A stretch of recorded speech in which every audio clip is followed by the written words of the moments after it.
Hello and welcome to A Star to Steer Her By, a Star Trek podcast. My name is Caitlin, and with me tonight are... Jake. Chris. And Ames.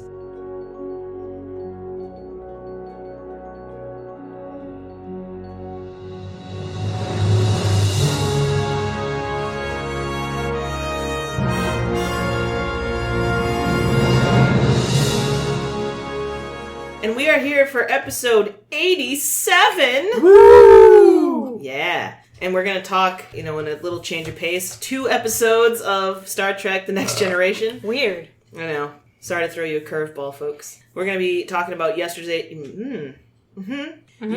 Enterprise and The Offspring. Man, I should have looked up the words ahead of time. Wow. What song was that? I don't even So know what what were you're you trying to trying say. Is to that a stroke? That one song of theirs that was really big That for sounded like... like- Pretty here's the thing. fly for a white guy? Yeah, that's okay. I thought you were singing Cold Hard Bitch. Yeah, I don't know what he was doing. And then the chorus. Uno, dos, tres, cuatro, cinco, cinco, seis. I fucking Why is love it that Cinco song. twice? I don't know. It's like Uno, dos, tres, catorce.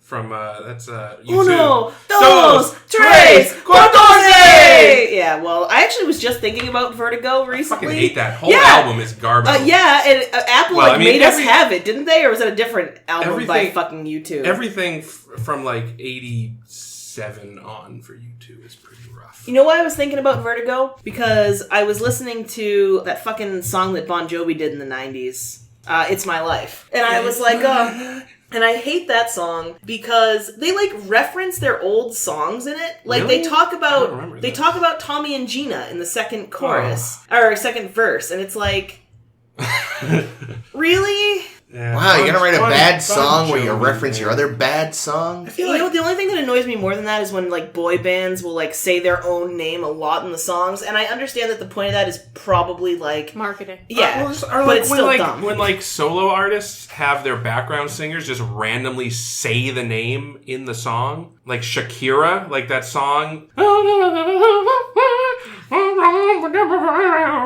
and then a background singer goes, Shakira. Is that real? Yeah, it's in that song. Jake knows every song. We've But established no, I was this. gonna say Bovine Previous Joni.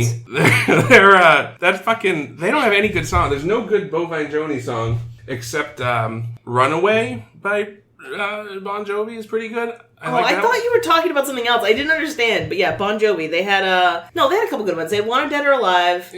You Give Love a Bad Name. I love that terrible. song. No, I love that song. And then Living on a Prayer. No. What's the one that you like? Runaway. Oh, sorry, I missed it.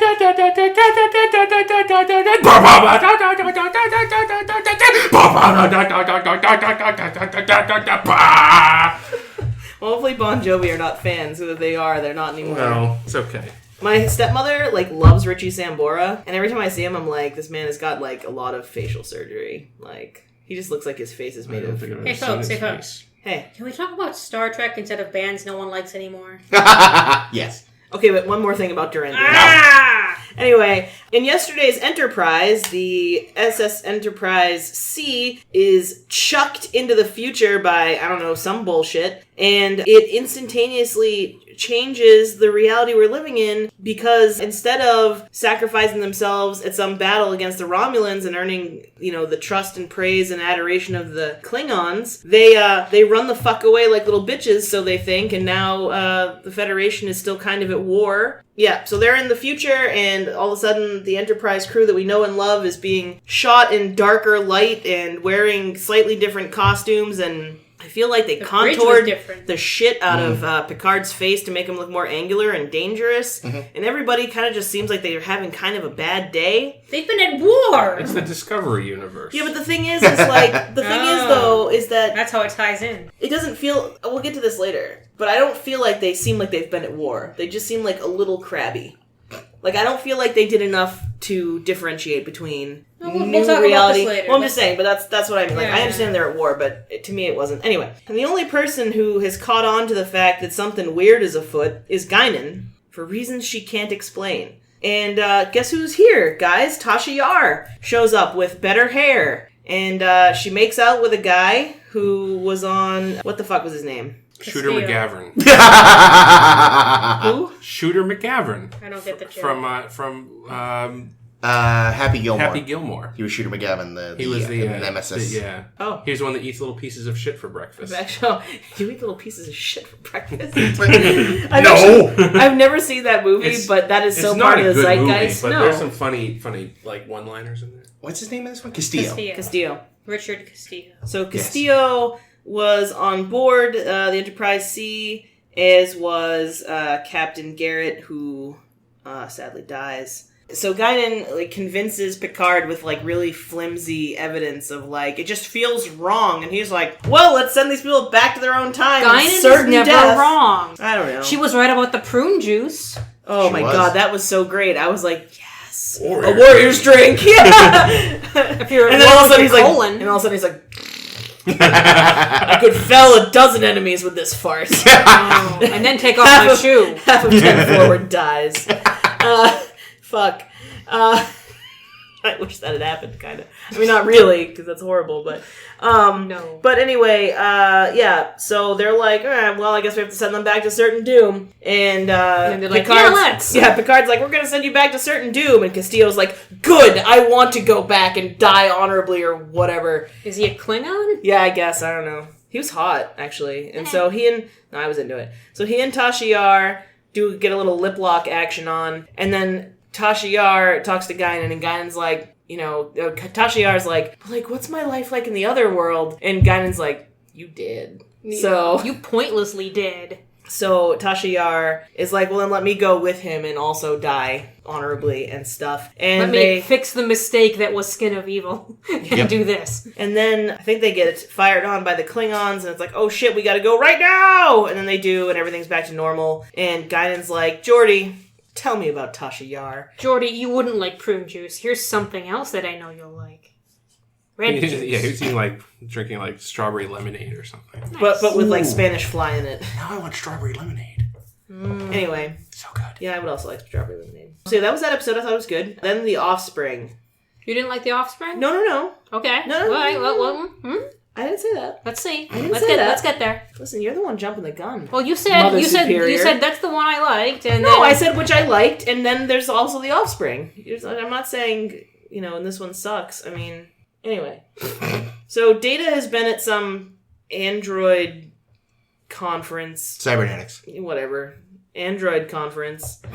And he comes back to the ship, and he's locked himself in his lab, and Wesley has been creepily trying to peep through the keyhole. That's his masturbation room. Oh no! Is that why Lal looks like that? No. Oh god! So he's locked himself in, and they've heard weird sounds coming from in there. Yar? That's the fucking Yar sound. Yeah, there was lightning. There was a cry of "It's alive!" Then he invites everybody over, and he's like, "Yo, this misshapen piece of shit that's mask doesn't work very well is my beloved child." And they're like, "What?" And he's like, "Yeah, I made another robot. I'm gonna try to pick up where Dr. Soon left off." And Dr. Soon. What the fuck's his name? Soong. It ends in a G. Soong. Excuse me. Dr. Soon is Dr. Soon, Dr. Sooner or later. I never like going to Dr. Soon's office because I end up in the waiting room all day. Every time I ask the nurse, when can I see the doctor? She says soon. Hey, where's my cigar to go like this? Oh no. So anyway, Dr. Soong. Thank you. You're welcome. Voch. There it is. Oh god, did you just hack up a hairball? Voch. Anyway, Dr. Soong's work. And he made an android that's all smart and shit like him, but it looks like a fucking pile of animated shit. Well, that's because it's amorphous. I know. He wanted to let it choose its own sex, gender, identity, race. Situation. So, yeah, which I actually kind of liked. So, Lal, which I hate the name Lal. I think it's really nice. It's a Hindi name or word. It means beloved, which I think is lovely. That's what my name means. Hindi. Yes, it is. Ames? Yeah. Means beloved? Amy means beloved. Oh. Caitlin means, pure, I think. Shit pure. I think it's purity or something like that. Which, man, could not be further from the truth. So yeah, he creates Lol. We have a cool scene on the holodeck where he's like, oh, I made her thousands of bodies to choose from. Here are 4 that she likes. And she's apparently thinking about an Andorian, a hot guy, a Klingon, or the reasonably attractive young woman with a weird haircut that we get. And I think they just assume androids need to have a weird haircut. Well, it's the future, right? I feel like everybody's got weird haircuts in the future. Apparently, word gets back to Starfleet, and a very evil admiral shows up and wants to take Data's children at the border and detain her in a weird internment camp. And he's like, sorry, there's nothing I can do about it. I can't. There's nothing I can do. That's not what he said, though. He was like, I could totally do something about it. I'm not going to because I want the robot. So even evil admirals can be more honest than giant turd bags who are in office currently. Yeah, that's true. Somewhere else, not here. Of course. So anyway, Admiral, is it Hafted? Haftel? What does that say? Haftel. I think Haftel. Haftel? Alright, great. So Haftel is like, I'm gonna steal your child, and Picard's like, not on my watch, and Lol is like, does not compute, having bad feelings, and her This head is what PMS feels like. And then her brain starts exploding, and Data tries to fix it, and he can't, and so he puts her down. And Haftel is suddenly a good guy because he offered to help? I don't really fucking know. I was deeply confused. I was also confused by the feelings I had when Lol died because she was the most obnoxious thing ever, and yet... She was just a young Data. I was very upset. Yeah, you're supposed to feel bad for Data, not for Lol. But Data doesn't even care. Yeah, she's like, I love you. And he's like, too bad I can't feel that. That's a lie because he can. But I do feel like the ending bit where, like, he comes on the bridge and he's like, all right, kid's dead, back to work. It's kind of like, Yeah, we're getting ahead of it though. So anyway, that's the long story short. Now that you've that's the long story long. Could have watched both episodes in the amount of time it took me to introduce them, but it's fine. So yesterday's Enterprise. Yesterday, all my Enterprise seems so far away. Yikes. Yeah, thanks. So, off the bat, there's one thing that just didn't make any fucking sense about this episode. I get that they've been at war for 20-ish years at this point, but things still feel too militant. Like, they'd still just call it star dates. I'm sorry, they wouldn't have changed it to war date or whatever they changed it to. Combat date or something. Yeah, like, that was my one thing. Everything else I was fine. Not even that. They weren't counting the Revolutionary War in war dates. We know that, like, you know, the July 4th was July 4th. Yeah, there were some, like, corny things like that. Like, and the Federation Battleship Enterprise. Yeah, like, again, it's only been 20 years. You'd still just call them starships. Well, that was my big gripe.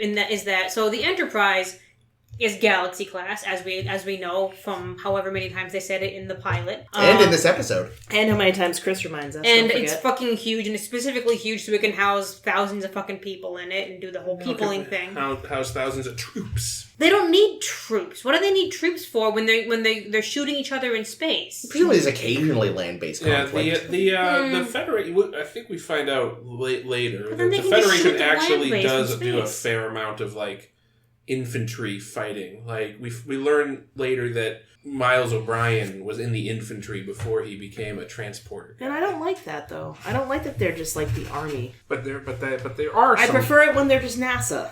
But that's the thing. Like, sometimes you got a war. Sometimes you got to do a war. They're space. I was gonna say. I was just gonna say that. Sorry, I made it less funny. No, that's what yours would be better. That's what we get when Space Force happens. Yeah. So maybe feel like we're living in the worst timeline, but 300 or 400 years from now, there'll be starships and peace and no more scarcity. But sometimes there's a war. Sometimes you got to do a war. Sometimes the Cardi's coming. I don't know.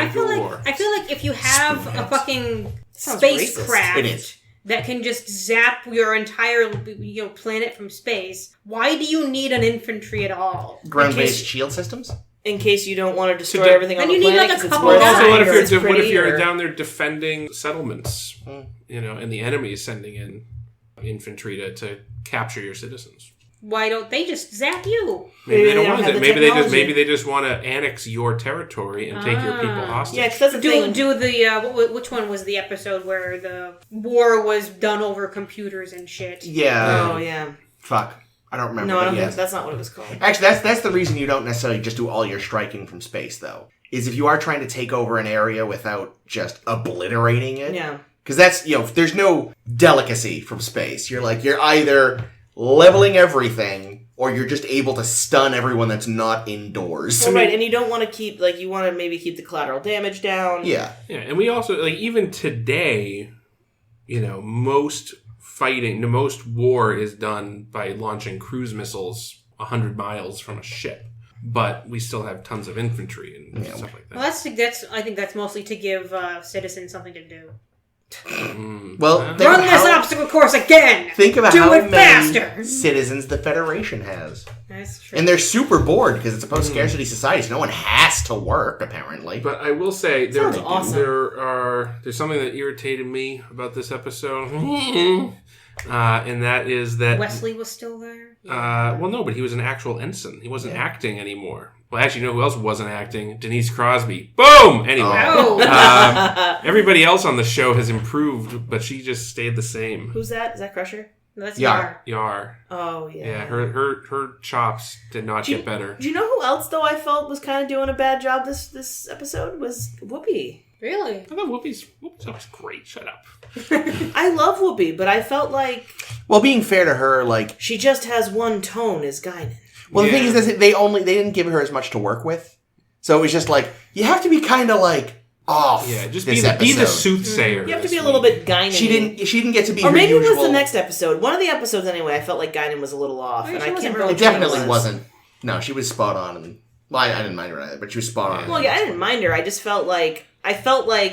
every single line had the same number of words, and she delivered them all exactly the same. She was definitely doing the spooky. I know something because I'm special. But the thing that was going to irritate me is that when Yar is giving Castillo the grand tour on his mouth, on his mouth, around the ship, she's like, "This is the first Galaxy class ship to be built." Oh yeah, wait a minute. No, isn't that true. That doesn't make sense. If it were, they would have been the USS Galaxy or an Enterprise class ship, or that. Yes. Is that how they name ships? Yes. Yeah, or the first of the line. Series and ships? Yeah, the first of the line is always the. Oh, I didn't know that. Yeah. The name of the class. With the that's how they do in the U.S. military too. With the exception of the NX class.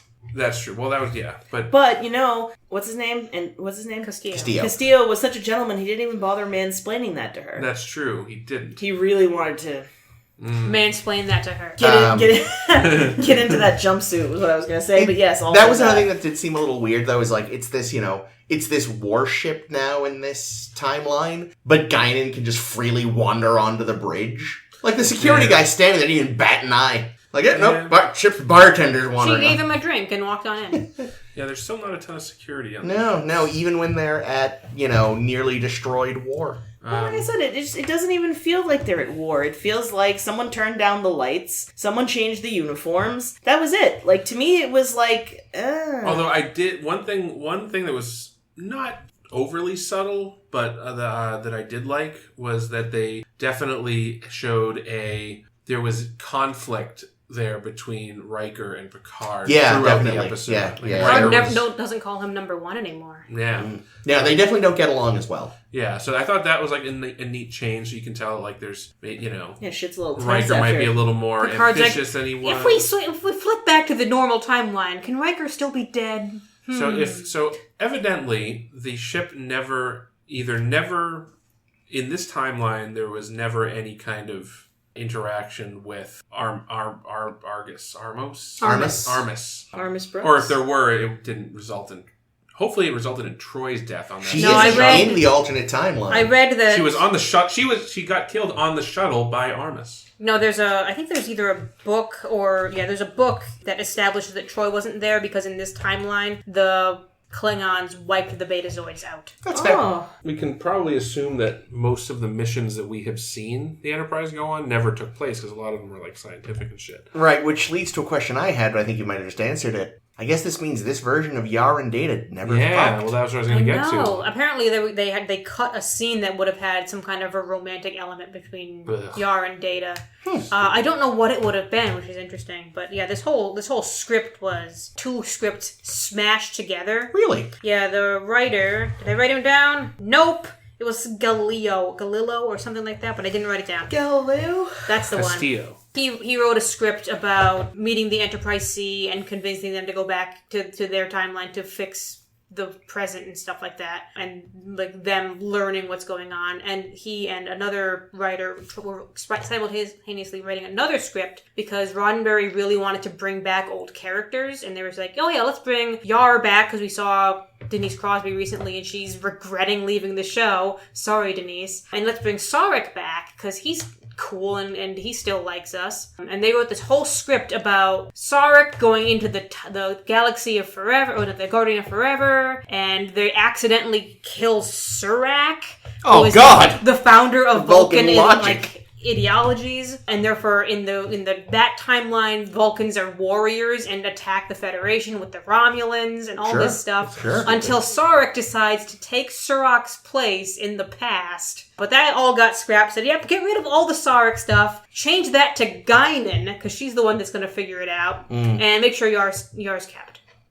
But also, she can't bump uncles with Data anymore. Boo. And I think, so obviously the plot here, the conflict here is that Picard, or that Guinan has a bad feeling about this and tells... She's Harrison Ford? Yeah, she basically tells Picard to send the ship back because it'll put things right. But my argument, I would contest that there's absolutely no question that the ship should have gone back, regardless of what Guinan had to say, because of the fucking Prime Directive, right? I don't know. How does this affect the Prime Directive? Because they're not like an off-limits people. No. Unless you mean the temporal Prime Directive. Okay. So them coming through, no matter what, would have changed history.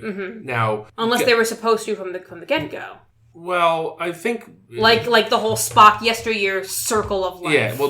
Generally, I feel like whenever there will be any kind of temporal thing, the assumption is that any time travel is bad and that there's no predestination paradox when it comes to that. But I don't know. It seems to me like it should have been a no-brainer. Like, yep. Put him back through the hole. Here's a question I was having. Watching all the crew of the Enterprise C say yep, we're ready to go back and get killed in this fight that we can't possibly win, and let's bring Yar with us and all this stuff. Let's go die meaningfully. Why did they all have to go on the ship? Why did all the 100 and something or other people who survived the time travel have to go back? Why couldn't they just send a ship with the computer running on it so the Klingons could think they died with honor, saving them? Because it would still fuck up the... Yeah, and who's to say that they all died? It's quite possible that the ship was disabled and they were taken prisoner. That's even worse, because you know what a Klingon prison looks like. No, it would have been a Romulan prison. Oh, that's right, it was a Romulans. That was probably even worse. So, but then there's the question... Oh, God. Oh, fuck. It's like that scene from Looper where it's going to be making diagrams with straws. So someone was part of this ship that got thrown into the future, right? And say they're like, you know what, fuck it, I'm going to say on the Enterprise D. And they go, yeah, all right. So the Enterprise C putters back in time. Fixes the timeline. So in theory, the C never went forward. What happens to that person? And what happens when the timeline switches around them? Wait, I think they would just explode in a puff of paradox. Who explodes? The Enterprise C person who stayed in the future. Well, what happens to the Enterprise D person that goes to the past? No, that's true too. Oh, God. She's already dead, so... temporal mechanics. Maybe she's dead and only Guinan knows it was meaningful. Because that's the thing. Time. So Yar went back through the hole, and that put time right where Yar died before the time in the future where the hole would have existed. Right. So... did she just vanish when they go through the hole? I think we have to accept... she just appeared when the thing came out of the hole. What we probably have that's because all of time got rewritten. We probably have to accept that what happened here, and this is retconning, but it's the only thing that makes sense, is that sort of a Kelvin timeline thing happened, where a splinter was created. And yeah, the Enterprise C goes back, and we as the audience then follow the quote-unquote fixed timeline. But in actuality, the also shitty timeline has to continue to exist somehow. Yeah, it could be a split reality. Yeah, until Tarantino comes and fixes it for us. Please. There's an episode much later, I think season 7, where it's like they're like the walls start breaking down between parallel universes. It takes like the infinite possibility, like every choice spawned a new universe, and like we get glimpses of all of these other presents where the Enterprise is just all different. It's just starting to sound like, oh god, what was the name of that fucking show with Joshua Jackson?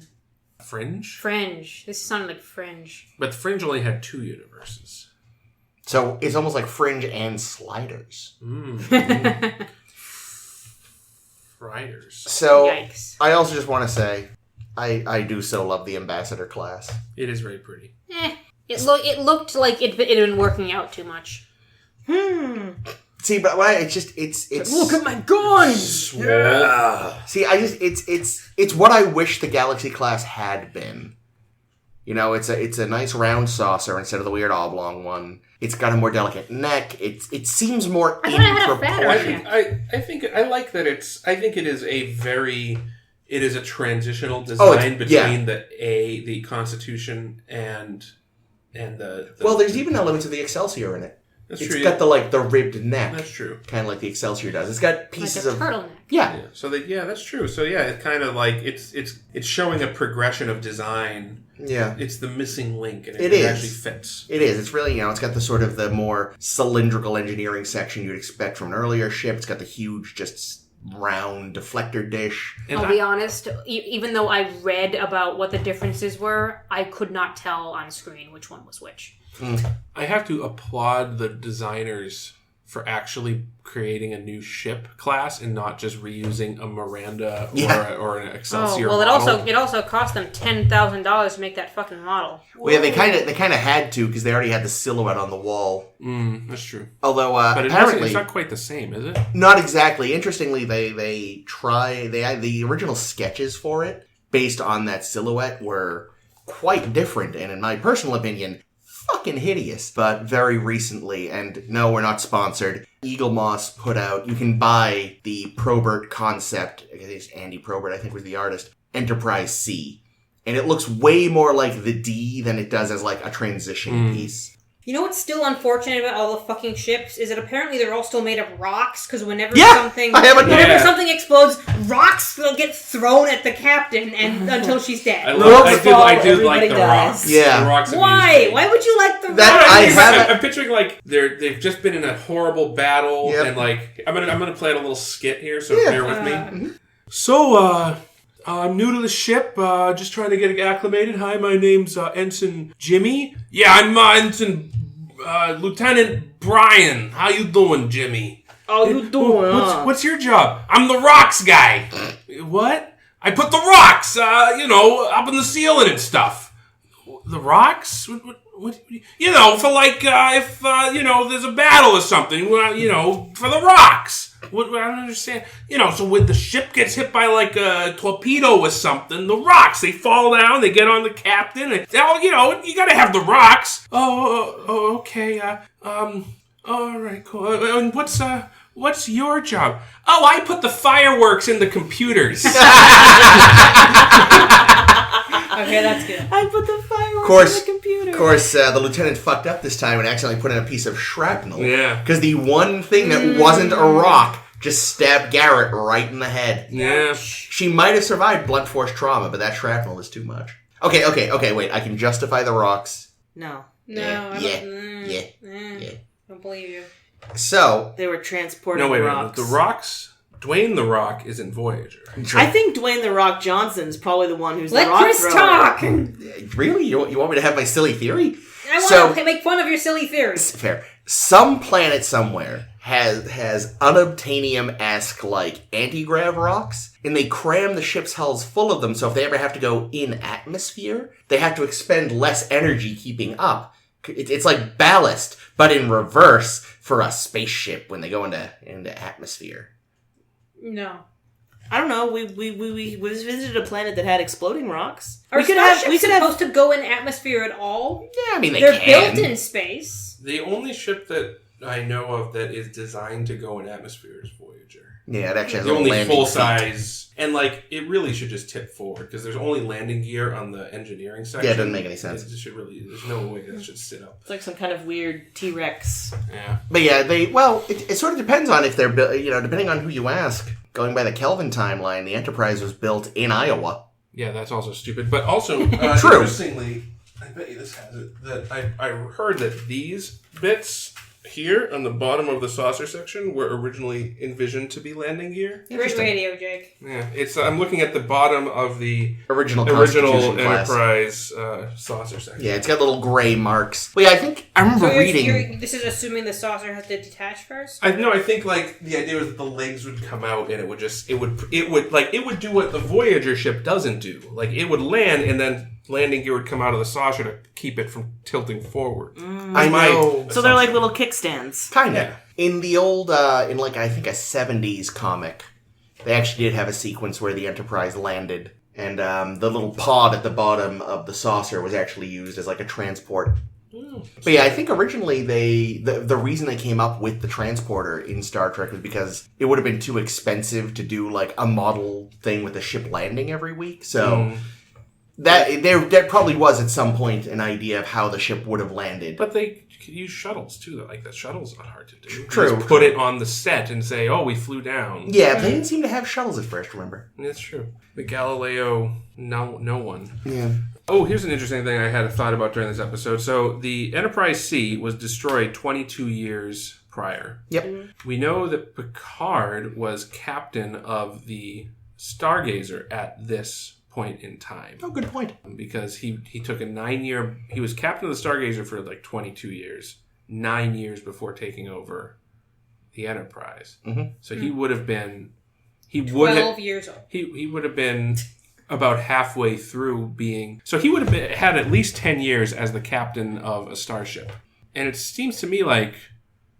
And he seems to know every captain they meet in space. He knows everybody. I mean, but that's never... just Kirk syndrome right there. But so did he... But yeah, but like... But he apparently like, never met... There's not a limitless number of ships. I figure if he was captain for that long, he would have had to have met... And banged Garrett. Garrett. Because she's actually Edith Keeler all along. Well, that would have been an interesting twist if, like, she woke up and she's like, Jean-Luc. No, there was a moment when... That wouldn't be a twist.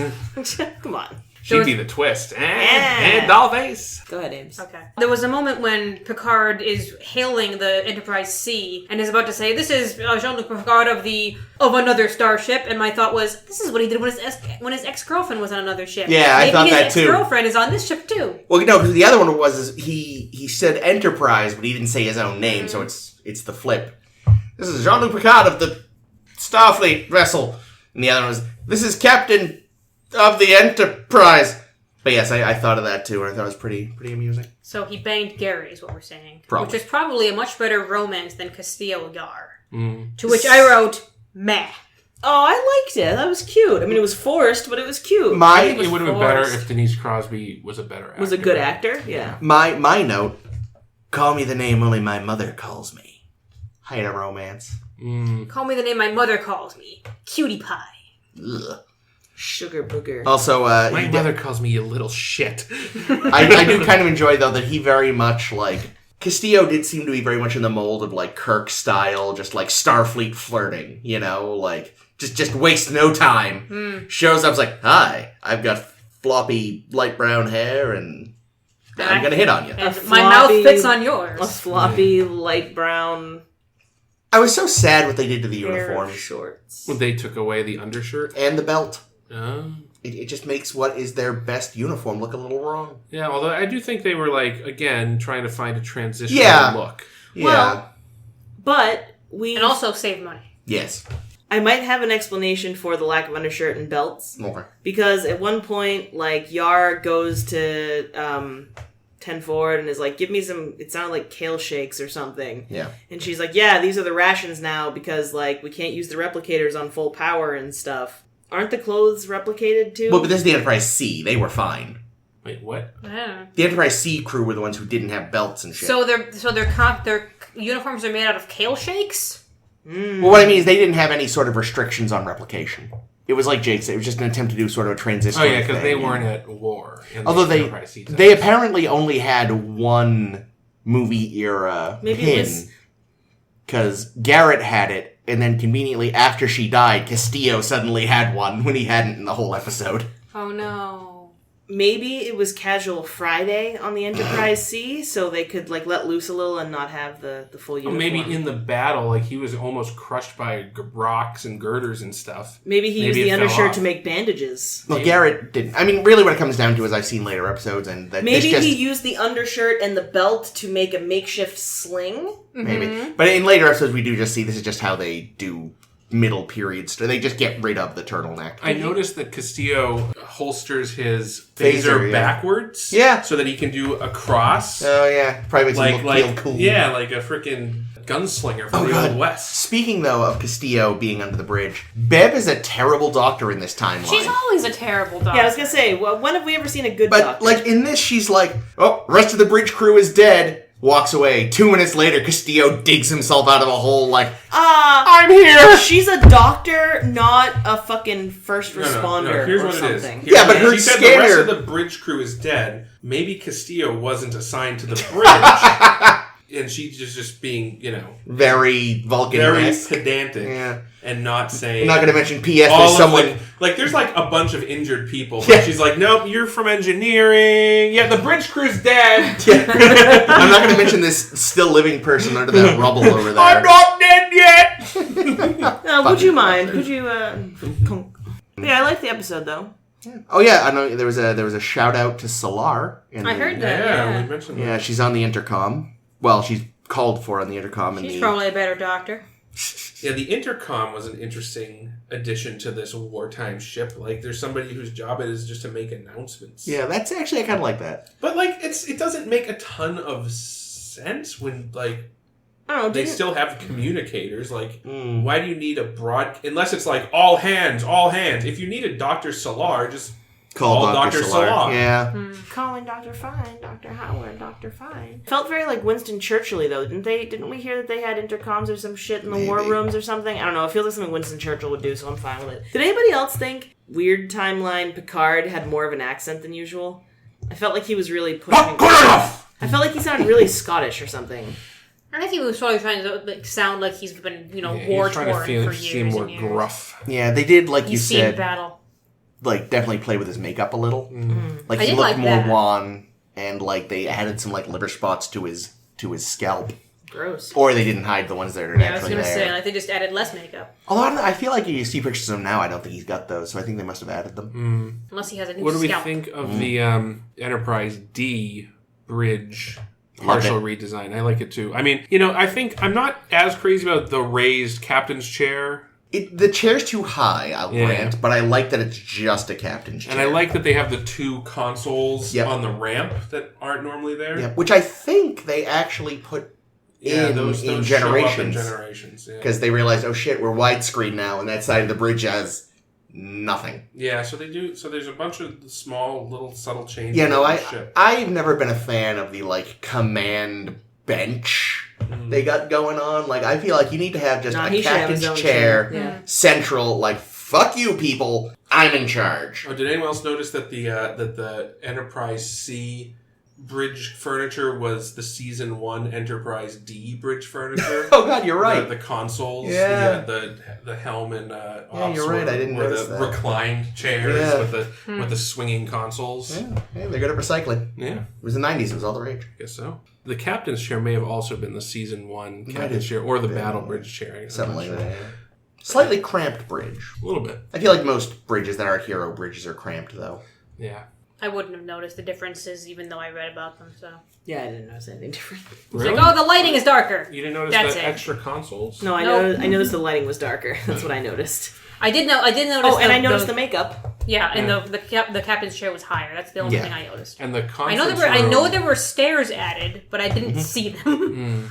Yeah, because they basically removed the ramp. Yeah. So they had to have a way to step up. You know what was cut that is a shame. So as we see in war timeline Enterprise, Riker gets rocked to death. Yeah. As everyone does in this war.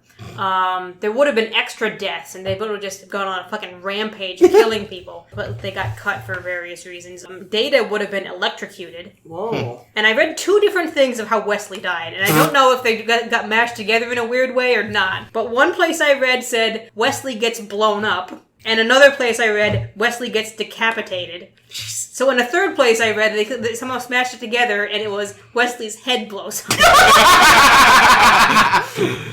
So like Remick. Yeah, I couldn't remember his name, but that's what I was thinking. Or that guy from Scanners. Exactly. Well, I mean, presumably, although not shown, everybody died. Yeah, no, that's true. Or would have died. Yeah, that ship was gonna because they were would have a warp core breach. They were warp breaching. I was really hoping we were gonna get our first Geordi spinning under the door as we discussed a few weeks ago. But we did get the open up the refrigerator. Yeah. There's like Geordi has this move when the bad shit's going on. He runs over to this one panel that's like a refrigerator door. He opens it like he wants to make a sandwich. It's like, oh shit, we're out of meat. And then it's like, we got a warp core breach. Oh shit, we're out of warp core not breaching. Like, what is he looking at in there? Like, what? Science. Okay.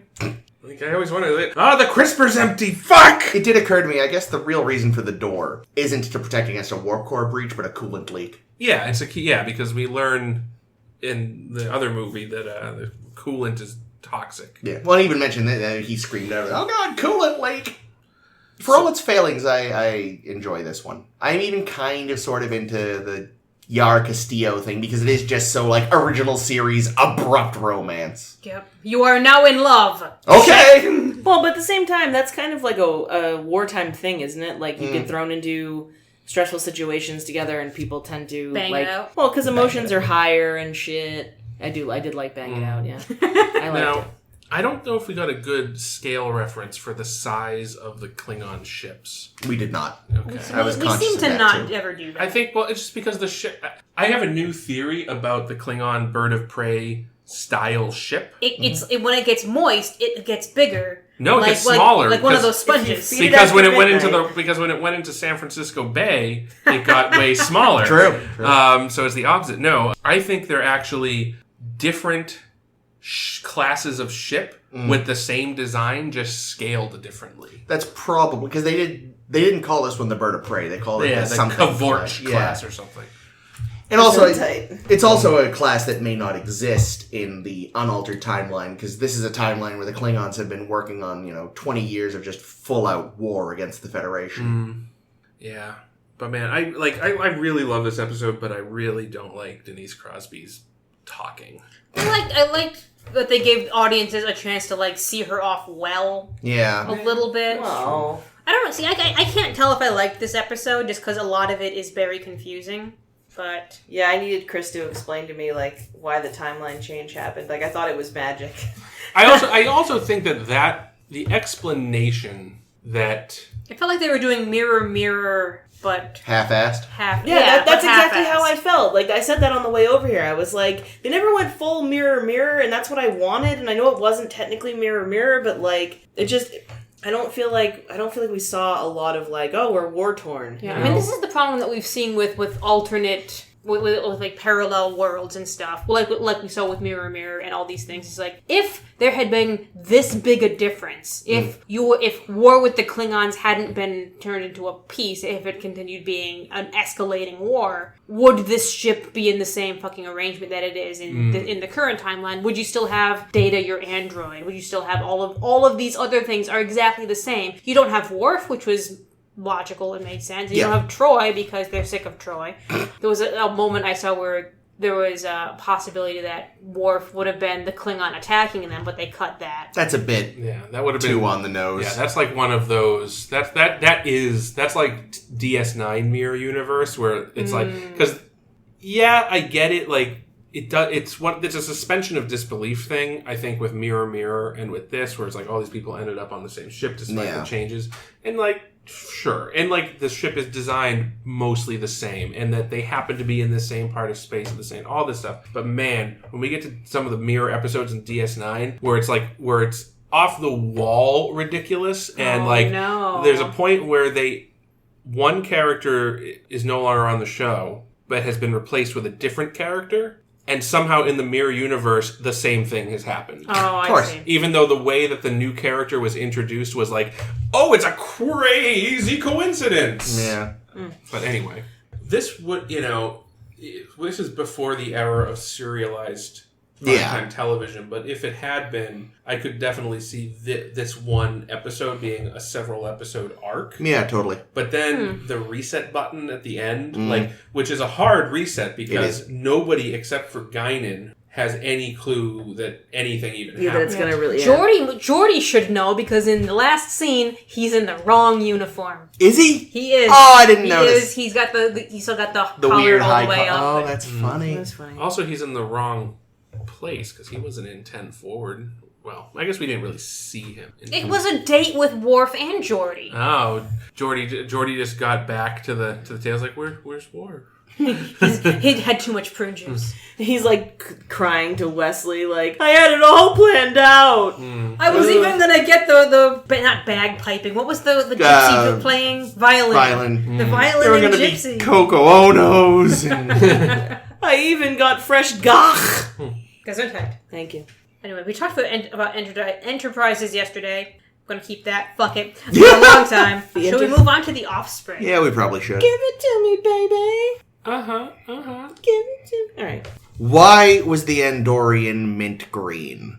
I think it was because it was a bad projection. But every other projection was fine. No, I think it was just I just think that's what they wanted to look like. Andorians are blue, you fucks. It also looked really stupid. Yeah, the hair head was huge. enormous. Yeah, well- the antenna were like 40 feet long. It was It terrible. looked shit. I didn't like it. Yeah, they which fucked was up upsetting their because I Andorian. actually quite like the design of the Andorians. I think that's the only They're very Andorian cool. we see It is. until Enterprise. Oh wow. Oh, it was definitely the only one in TNG. It might be the only one full stop. It's too bad. I do though. I like Andorians. It's so funny because like Andorians, Tellarites, and Vulcans and humans are like the four founding members. Yet the only species that we see outside of TOS are Vulcans and humans, which makes me think that something horrible happened to the Andorians and Tellarites. Seriously. Yeah, what happened is their makeup was too fucking expensive. I don't know. Well, the the masks original- looked pretty cheap to me. Yeah, the original Tellarites were horrifying because they just had little empty. Yeah, no, I've seen. They improved their makeup quite. It's interesting in Enterprise. They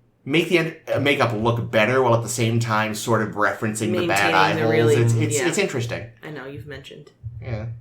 I wonder. I bet you there is like a beta canon explanation, and it probably is like the Andorians and Tellarites went to war Finally. And destroyed each other utterly. Yeah. They want to so much in Enterprise. They hate each other. They wanted to pretty bad in TOS. Well, the Andorians as well. wanted to go with war with everybody, and except for Archer. They liked Archer sometimes. Yeah. But that's We'll get there not in there yet. 85 Well, it's too years. bad because I sort of feel like the Andorians were pretty like reasonable in like TOS.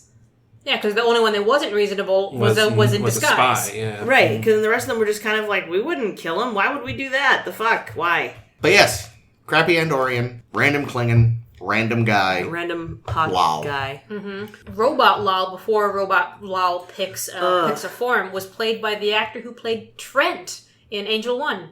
Oh, Trent. I like Trent. Trent's got a job. I have no idea who Trent is, but that He was an the costume. man. He needed a perfume on Yeah, himself? he was the effeminate guy from Angel One. from Ladies in Woman Charge Planet, Planet? and he was like the manservant to the head Oh, woman. vaguely. It was a bad episode. It was. I remember Yes. Angel 1, I just don't remember this guy. Yeah. Did Oh, he- the- He was Oh, I He was remember. a little feller. He puts on lipstick, he's like, would you fuck me? And then he tucks and does a little dance. Yeah, That's it, exactly. right? Yeah. Yeah, okay. Sounds- And then he says it puts the lotion in the Once- basket. Yeah. It's Yep. our second week in a row of Silence of the Lamb references. Is it? Yeah. Good for us. It's a fucking great movie. The pre-choosing stuff design. What the fuck was Data on? What do you mean?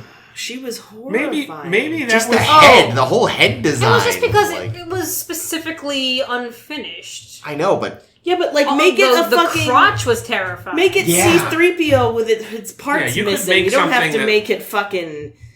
like he had to go horrifying. out of his way to give it those weird like cheekbony. What are those things. really ugly moles? You know the ones I mean? Hold on a minute. The star nose? Those naked Yes, the moles? naked Oh. moles, dude. Holy shit. Oh, the naked mole rat. Do you know them? Yeah, they've got. Yeah. Do you know them, Jake? Yes. Okay, well, I'm going to look it up anyway because I want to remind myself. They're featured in a movie I is. really like that I still have to get Jake to watch called Fast, Cheap, and Out of Control, which is amazing. Is that like... It's an Errol Morris, and Errol Morris is the tits. I see the problem you're talking about, like... Oh, yeah, this is what it looked like. Sorry. I guess. I'm less horrified by that mole rat teeth. than I was by pre... Oh, yeah? Are you freaked out by this, what looks to be mole rat foreplay? That's gross. Yeah, it's Turn like it on a two little. dicks touching each other. Finally, we've touched dicks! Oh no, it's full circle. Circle jerk. But, no, I They do, they I look like wasn't little so dicks bothered. with legs, guys. Seriously, look at this one. I'm sorry. I'll put these up. Look at this. It looks like a dick with legs. It's I'm waving. It's smiling at me. Oh boy. Okay. Well, I'm gonna email these to you so that I'm glad you mentioned that because I was wondering if that had just been the actress in that suit or if it was someone else. No, that was somebody else. That was, I wrote his name down. Trent. Leonard John Crowfoot. Well, good for him. Getting some extra work. You know what this episode was, guys? what? Jonathan Frakes' directorial debut. Oh, yes! Oh, yeah. I saw that, the thing. It's funny because at the first, like, it starts with them being like, Riker's on personally. I was like, where the fuck was Frakes this week? And then he pops up as the director. I'm like, oh, he was on the other side of the camera. Fair enough. He was in a scene where he got to, Yes. he had to be forcibly kissed by a That robot. was a funny scene. I like that. Yeah, well, what that's are your the- intentions with my daughter? The minute that there was like, Commander Riker's back. Like, he is back just long enough to awkwardly hit on Lal or vice versa. Was so great too. Oh, new here, huh? Yeah, he was totally gonna. And then she goes for it. It's great because it's like nobody could possibly be more forward than old Riker, and then it's perfect. I don't know. The tone of this episode was all over the place, though. True. The humor in it felt like a TOS episode because they went for a lot of cheap gags. Oh, like, yeah, so much. Congratulations, Data. It's It's a a girl. girl. Fuck you, Oh. Troy. Fuck you 9 times. Troy got to have so Not many 10 lines times? this episode because she wasn't in the last one. Yeah, well, that and because people were dealing with feelings and shit. There were feelings. Yeah. On the one hand, it's like, I kind of thought it was sort of amusing. It's like, they have, cut to Troy has fallen asleep. But it's like, on the other hand, Lal could probably go through those thousands of images in seconds because she's an android. We've seen how fast her father reads. Maybe Troy just needed a fucking nap. Maybe. But, like, It's been like chocolate sundae. It's been like she 3 also minutes. didn't have a fully functioning brain yet. Oh, 'cause true, Data- true. No. She never will. Because Data was still doing his uploads. That's true. I would say that, honestly, the reason it probably took so long was because she probably had 1,600 questions about every single one of them. True. It's true, yeah. What's that dangly thing between his legs? Don't worry about it. Why does that one have 2? It's a Klingon. They should have been nude. Maybe they had been earlier. I could use some new material for the old Because, spank bank. like- I'm on board. What do you like- think Andorian dick looked like? Because or at least wearing underwear for Like the a purpose of the raspberry. television. Because the fact that blue the hologram version of But is it kind of the bumpy, human like? female. Ooh, I like it. Did she also really like the clothes? She's like, yeah, I'll wear those clothes too. Or are those part of her skin? I like to think that she got to go to a Barbie boutique after the fact. Or American Girl? Yeah.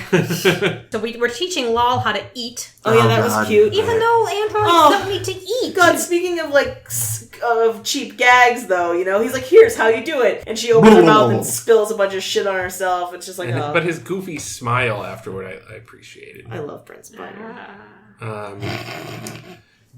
Picard's double facepalm was pretty. Data, how can you not get how fucked up this is? How would he get it? Because he's right now looking at it through the same lens of what humans do when they procreate.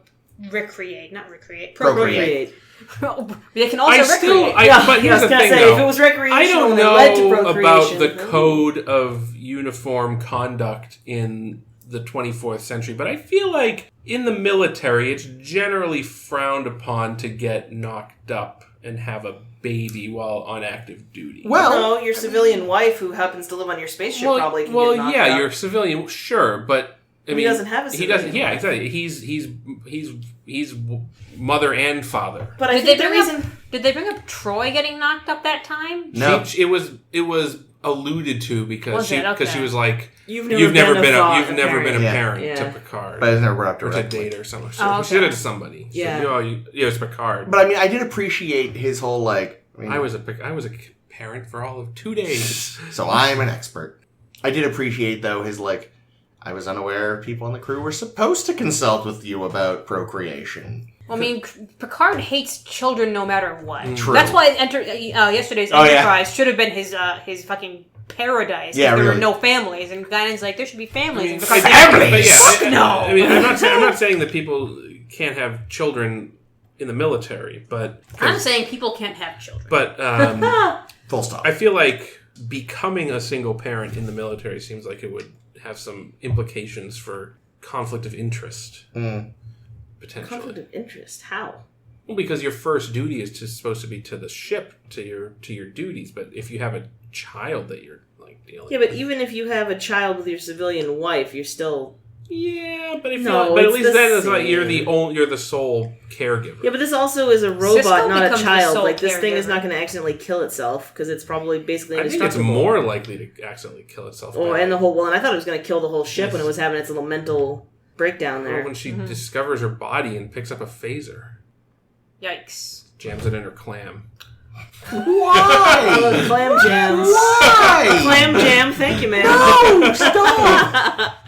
Can't stop, won't You stop. know, with those phasers, you know somebody's done it. That's how. Dude, you there's know, definitely there's a setting. Yeah. Set it to vibrate. Man, I'm gonna love the future. The other thing that I thought was good... Set it to light tickle. Jay.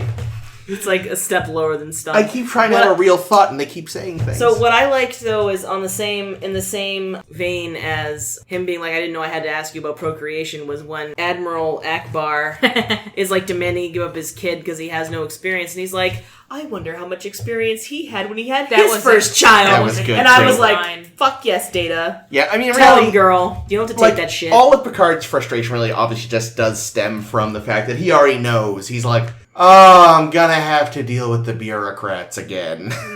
That's really what it is. But that's the other thing too. Is like, there is established precedent that they cannot do what Admiral Half-Dick wants to do. Yeah. Which proves that Starfleet is all like...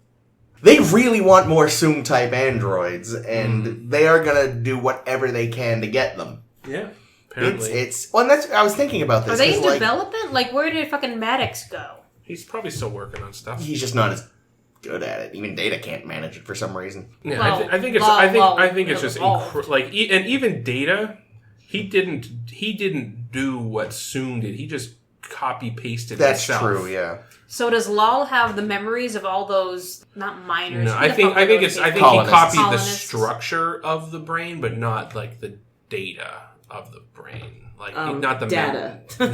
not the memories. Like I think it's like, you know, the equivalent of copying A program?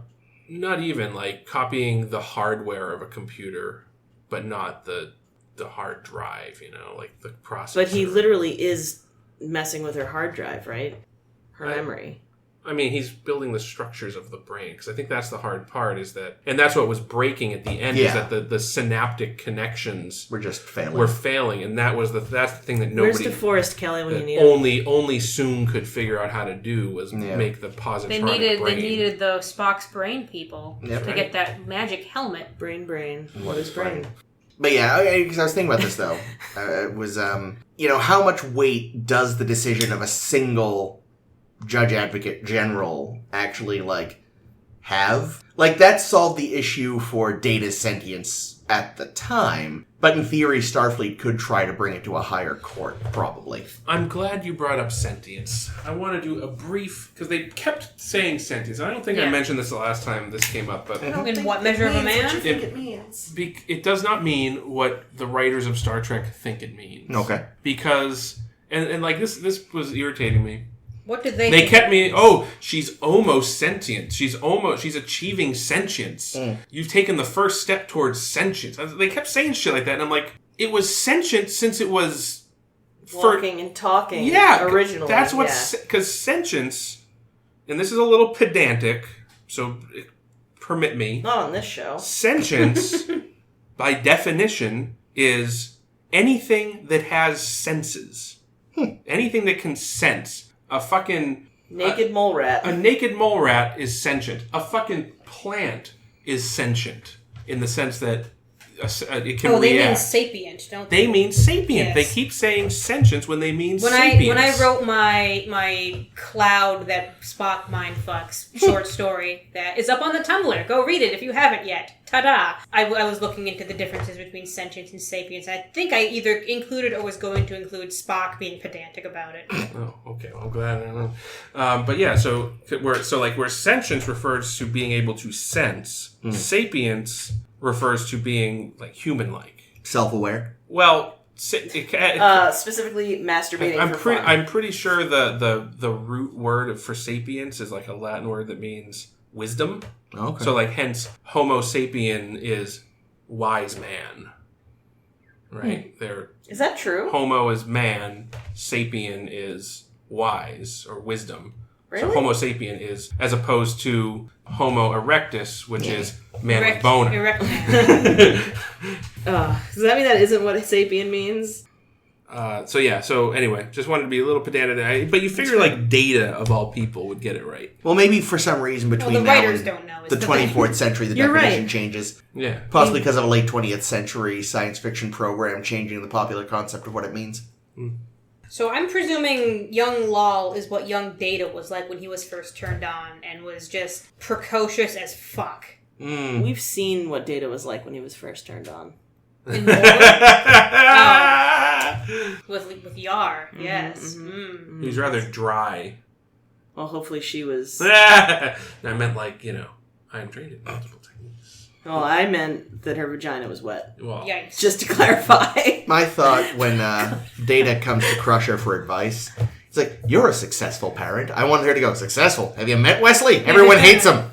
Just like everyone hated me. And she runs away crying. Aww, Bev. And Troy's like, wait, Bev, come back. We can talk about feelings. I'm an empath. Let's get into our athletic I love garb. the scene when Lal runs into Troy's office or her room or her house. I don't know. Rufus. She goes into a place where Troy is and is like, I feel here. And Troy's like, yes. I'm an empath. I can tell. Wow, you really are scared. She calls up, she calls Data and Picard. They're in the meeting with Half Man, and and she's like, Lal just came to my office, and she's really upset. I can tell because I'm an empath. My empathic senses were telling me that Lal... Could she though? She smashed the table. Because Lal's an android, though. See, that's interesting, because I don't know, because, on one hand, I would say that the empath I can look at Lal and see that she's freaking out. But I would say the empath ability... on one hand, the empath ability really should only extend to biological things, I would think, but then at the same time... The ship is mind meld. Yeah, I say Spock mind melded with a space probe, so... And literally everything else he could get his dirty little hands on. Yes. So it's entirely possible that she can pick his it up. own dick. I don't know. Because, on the one hand, Ponfar. Yep. Do you think I bet you Vulcans do, tantric sex. I bet you that's their thing. That's probably what the Kolinar actually is. They're big time sapiosexuals. Is they're just banging for a year straight. I imagine it's just more like both of them desperately scream and tackle each other because it's been 7 years. Yeah. I'm putting this in my fanfic. Vulcans, man. Apparently, when Whoopi had that line about trying to explain what love was to Lal and why that man was eating that woman's face. What is love? Baby, don't hurt me. And Whoopi refused to say a line that was when a man and woman fall in love and insisted that they change it to when two people are in love. Well, it's because isn't Whoopi gay? I don't know. I've never asked. I think she is. I don't think it's any of our business. Oh, but I just mean I wonder if that... Well, either way, yeah. I mean, I applaud her either way, but I... Yeah, no, that's very especially in fucking they wanted to have some same-sex couples in the background of 10 Forward, but that got nixed. How topical is it that we watch this episode this week, given, now this will air next week, so it might not be quite as topical. In a couple of weeks. What week is it? This week. Yeah, it's next week. Tomorrow. But at the time that we're recording this, there's heated public discourse about this border separation thing where the government is taking immigrant children away and locking their parents up. And there was Locking the children up somewhere else. A huge subplot in this episode was the separation thing, as Caitlin alluded to in the intro. So I thought it was very topical. Are you saying our show is somehow causing everything to go wrong? Yes, I am. I thought you were saying that it was just a good coincidence of time. Well, that's also what I'm saying. Yes. It's a coincidence. Have we caused the darkest timeline? No. I mean, we did start in September 2016. Is Wesley's head going to explode? I think millennials not getting out to vote is what entered us into the worst because they were all timeline. at their home laughing on the floor, rolling because of Listening how funny to our our podcast is. I knew it. Oh no, they're gonna send like a Terminator to kill me. That's all right. Wait, they haven't done it yet. Woo! They didn't invent time travel. I win. But back to La La Land.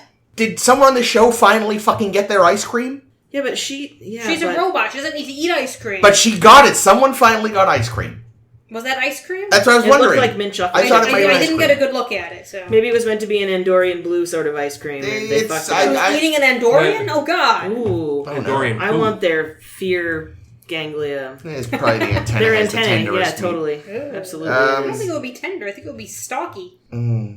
If you prepare it properly. I don't know. No, it's like It's like chicken frog. feet. It's like frog legs. Yeah, you'd nibble around the edges like taste of Anywho. chicken probably, as everything does. Yeah, you know what was sad was Data having to break it to Lal that the kids in her class were laughing at her and not with her. Yeah, it was But well it wasn't sad because like he was just so like, yeah, they were being dicks. Oh, that's sad because Like- that was my life, though. Well, I mean, here's the thing. no. It was sad, but but he said it in such a way. This is what I'm saying. He's very cold. Well, because he doesn't have emotions. I know. He does. Lies. He has so many emotions.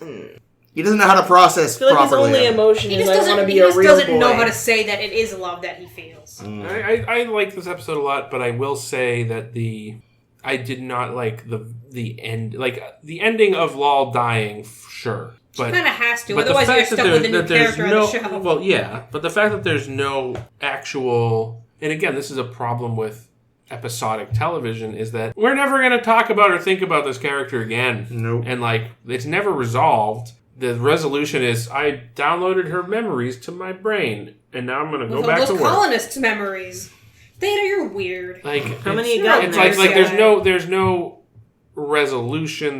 We don't even see Halftell again after that. Well, that's because there are plenty of evil admirals to go around, you know? Yeah. I feel like the only time we see any repeat admirals, it's because they have aliens living in them. Like, I don't feel like we get... Well, we haven't really met Nechayev yet, but she shows up a bunch. Okay. But she's not really evil. She's just kind of bitchy. Well, she's a woman, it sounds like, naturally. so it makes perfect sense, obviously.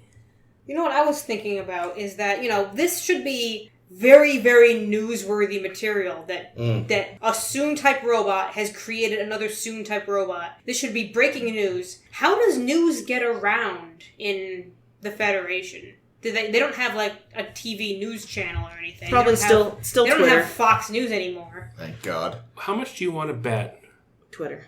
Halftell takes Lal's corpse back with him? Oh. And they 100%. study it. Because Probably. there's never any kind of funeral or anything, so presumably he's just like, all right, I guess you don't need this anymore, Data. I'll take it back with me. We'll find out what makes it tick. Actually, I like to imagine they did do the full, like, shooter out of a torpedo Of tube all the thing. souls I've known. But then, like, then they warp away, and then Who's just... the least human. Halftell comes out in like a spacesuit. He's like, Well, what? that's just like he just kind of like the ship he was on just kind of sneaks around, just kind of peers around the edge. Like they got. I'm not sure how a starship peers around the edge of a planet, but picture it in your own head. You'll come from your own. I like it. And it just peers around like he gone, and then yes, like you said, Halftell just putters out in like in the like Star Trek the motion picture when Spock wore that had the little jetpack. He's like,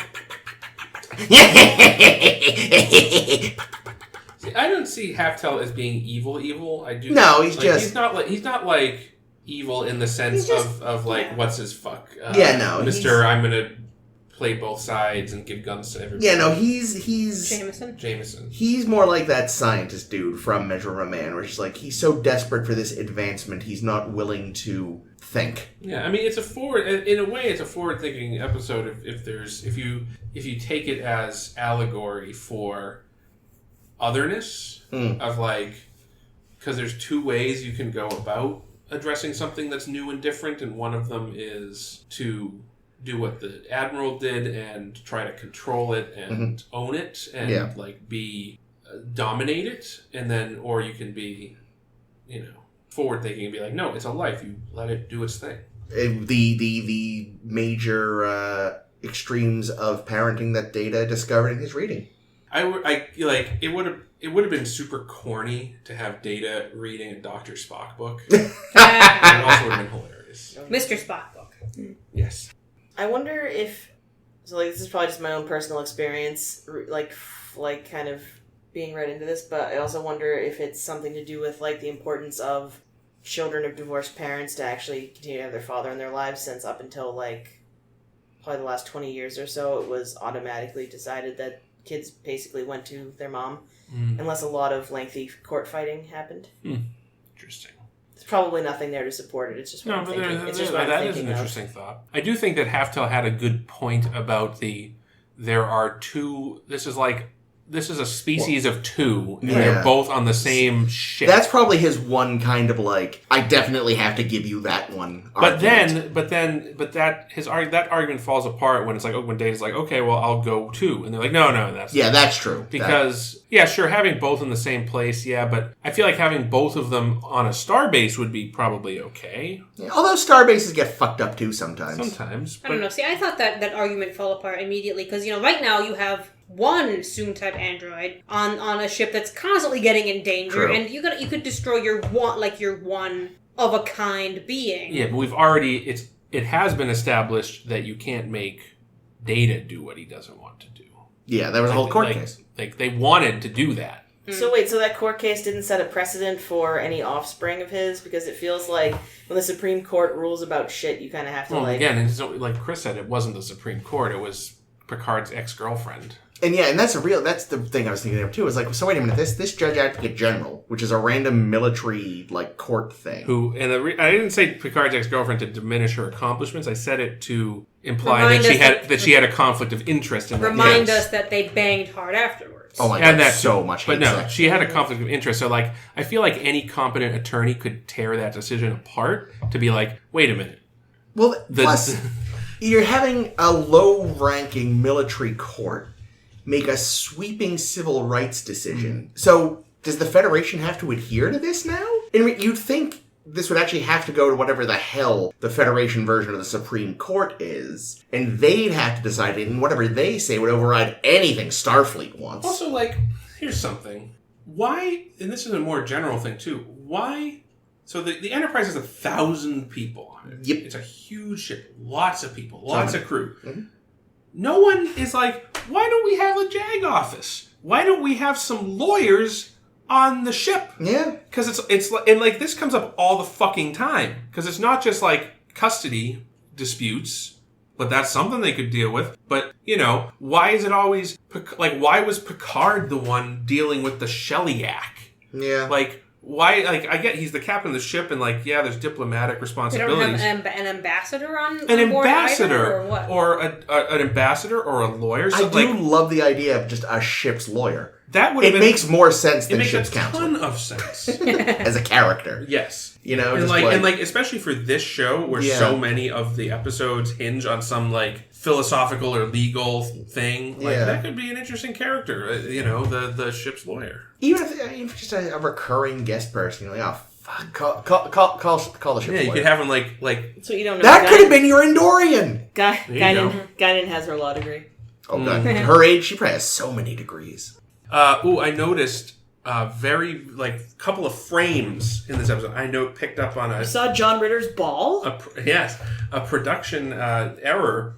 When Data takes his seat at Ops at the very end of the episode, the camera pans a little too far to the right, and you can see the open turbolift door with no turbolift in it. It's just a black... Oh, I was going to say you see the open turbolift door and there's just some guy there eating a sandwich. No, it's just like you only see it for a couple of frames. You can't really see what's out there, but it's clear that the turbolift isn't, and it's just like looking into like backstage. That's funny. No. Whoopsie. Data also is always wrong in that he uses contractions all the time. Yeah. But now that he's got Lol's memories and shit in his head, shouldn't he be able to use contractions? Yeah, I was kind of half expecting them to do that, like have him say, can't or something. Why is he not able to do it? It's Like, so stupid. why is he able to say, "Oh yeah, I don't know how to use contractions"? It was just made up for the sake of being able to tell him and Lore apart in that one episode. Because know, before then, he totally had used contractions. I'm just saying that if you recognize that you aren't able to do the thing, It's also so arbitrary. Like, what computer system can't figure out that, like, because contractions aren't like some magic part of speech. No, it's just another word. It's a synonym, essentially. It's not like you need to do some complex. Yeah, it's not portmanteau. You don't have to like beautiful mind stuff to make a contraction. I wonder if he would be good at portmanteau. Probably not.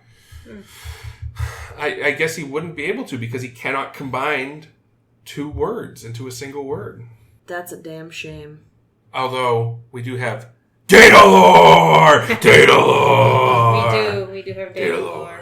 Oh my god, we've been talking for so fucking long. Yeah, dude, how did this episode get so long? I don't know. We spent a lot of time on yesterday's Enterprise. It was a fucking good episode, man. It was good. I think these are both solid episodes. Yeah.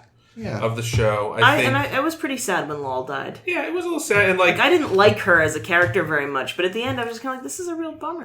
You were sad for Data, not for Lol. And I appreciate... You're a little sad for Lol. I was sad for Lol. I was happy for myself never having to see her again. I did appreciate, that as with many characters that question sort of, like they often have this sort of, come to Jesus moment where you've got the Admiral coming out after the attempted surgery and he's just really shook. Mm.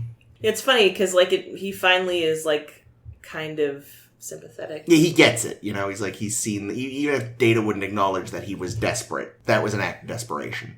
And he recognized the humanity of the robot. Sapient. I don't know. I thought that the silly parts that were mostly in the first half of the episode ended up just coming off as condescending most of the time. It felt like the show was just kind of like shooting itself in its own foot.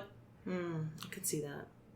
Like it didn't know if it was a joke or not, and then by the end you're like, no, it's sad. Yeah, this is a serious episode. Now what? Oh dear. Well, I don't know. I think maybe it could have done with a little less. The reflex one was pretty fucking ridiculous. Oh yeah, that. Yeah. I mean, I laughed, but it was stupid, right? It was like, dumb. I mean, I Wesley enjoyed was it. there, which is always a problem. I feel like that's just. At least he wasn't talking. I feel like that's a reaction GIF now. Oh yeah, I see it all the time. Where usually it's something like the ball is labeled the point and lol is labeled me or something. That's great. I like that. Yeah, I think probably less time on the learning montage. And more time. I would expect to see more of the 10 forward stuff maybe for Lol. You know what Watching her make out with Riker? Yeah. I would like to a decent see bartender. That montage set to Eye of the Tiger.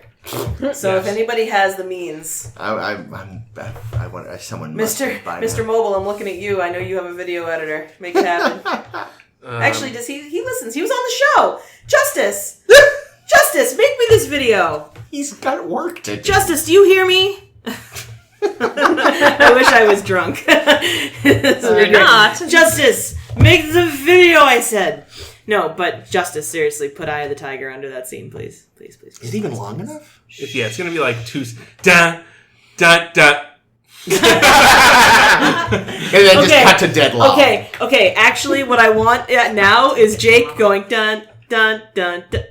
And that to be the montage music, please. On repeat, the 1.5 times that it could We're not going to pay you for it. Chip Chop Chip.